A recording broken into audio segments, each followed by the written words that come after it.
Ayan, andito na naman ako kasi gusto kong itanong kung kumusta na ang inyong mga videos, ang mga views ng inyong mga videos. Baka 200 views lang or less ang inyong nare-receive. Ang tawag dyan ay shadow ban. So ganyan pa rin ba ang inyong nare-receive? Tuturuan ko kayo kung paano mag-increase yan, no? So, dapat wag na wag nyong gagawin ang mga ito. Noong last video ko, tinuro ko na sa inyo ang mga wag na gagawin. So, uulitin ko ulit, no? So, una, pumunta kayo sa For You page, no? At humanap kayo ng mga video na gusto nyong panoodin. Pagka nakakita kayo, panoodin nyo. Tapusin. Hindi kalahati, hindi 3/4, tapusin, no? Tapos, kung ang napanood nyo ay maganda, like.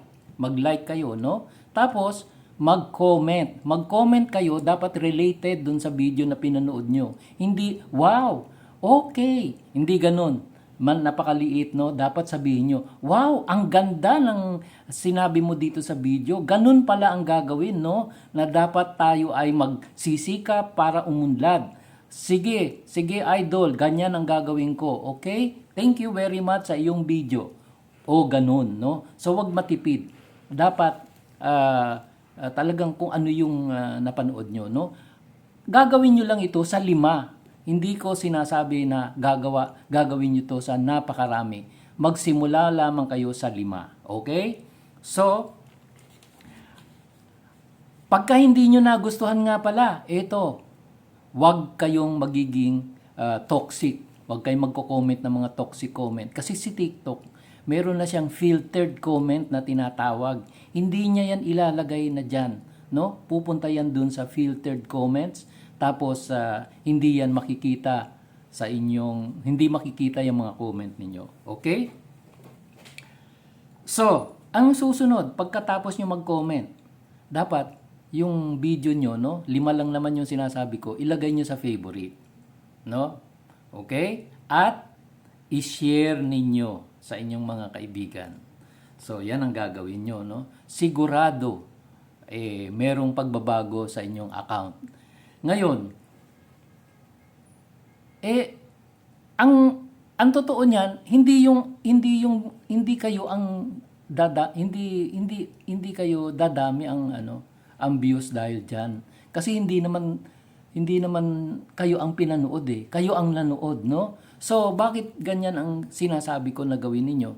Sinasabi ko yan kasi para maging good shot kayo sa TikTok, no? Mabago yung mga bad connotation, bad impression sa inyo ni TikTok. Ngayon, good shot na kayo kay TikTok, no? So, manonotice na kayo at kung kayo ay magpo-post ng video, ilalagay niya na yan sa For You page. Okay? So, yun yung reason bakit pinapagawa ko ito, no? Hindi para right away mag-increase ang views nyo kasi hindi nyo naman video. Mag-i-increase ang view nung taong pinanood nyo. Pero yung kayo, wala. Hindi naman nyo video yun, no? So, ang dapat, magpo-post kayo ng sarili nyo ng video. Ngayon, paano mag-post ng video? Dapat kayo ang gagawa. Hindi kayo dapat magpo-post ng video na sinave nyo lang, no? So, may nakita kayong magandang video, sinave nyo. Gumamit pa kayo ng mga editor, mga video editor para matanggal yung mga yung mga watermarks na tinatawag, no? Hindi, alam pa rin niya na video ni TikTok, no? So, ang maganda, gumawa kayo ng inyong sariling video, okay? So, next.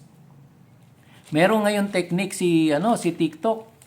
Pinupush niya yung mga video na ginawa na 1 minute and more. No? So pagka 1 minute and more ang iyong video, ilalagay niya yan sa For You page ng So makikita yan ng mga viewers, no? At kung maganda ang video nyo, papanoodin niya. So meron kayong additional views. Diyan dadami ang views nyo.